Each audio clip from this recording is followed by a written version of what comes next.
Ador is alive! Kilala mo ba si Ador, Nyar?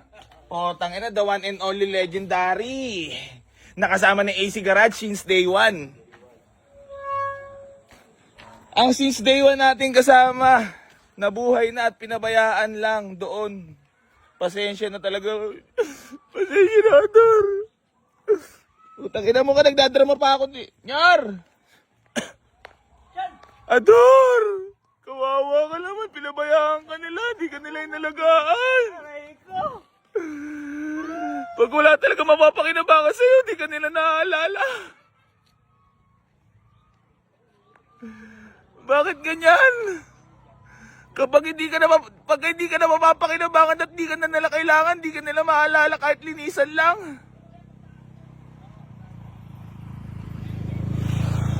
Ang sama-sama ng loob ko na makita kang ganyan. Ador. Mga boss. Si Ador, kita nyo naman, naging yellowish na.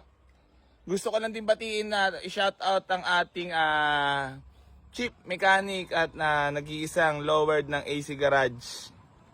Salamat, Dar, sa pagkuha kay Ador at kawawa na siya dun eh. Ayan, so bubuhayin natin ulit mga boss. Sa mga nakakilala dyan, kilalang kilala niya yan, si Ador. Ang kasama natin, nag-uumpisa tayo. Napakaraming hinatak, napakaraming biniling pyesa at sinalpak dito. At si Ador din, ang isa sa malaking history ng Kiko Rosa Days na Nyar. Tama ba? Tama.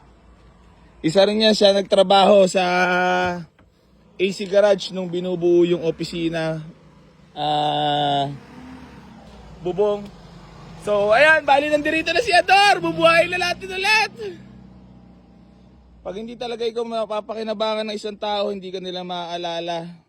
Eh ako naman, alam mo naman Ador, marami ako masyadong ginagawa. At naalala kita na dali na dito kasi kawawa ka na doon at di ka man lang mapunasan o malinisan. Wala eh, ganyan talagang tao pag hindi nakakakinabang, eh, hindi ka talaga maalala. Yan ang sad reality dito sa Pilipinas. Kapag hindi ka na magagamit at hindi ka na mapakinabangan, ganyan na lang gagawin sa'yo. Aray mo. Pero nung naandar ka,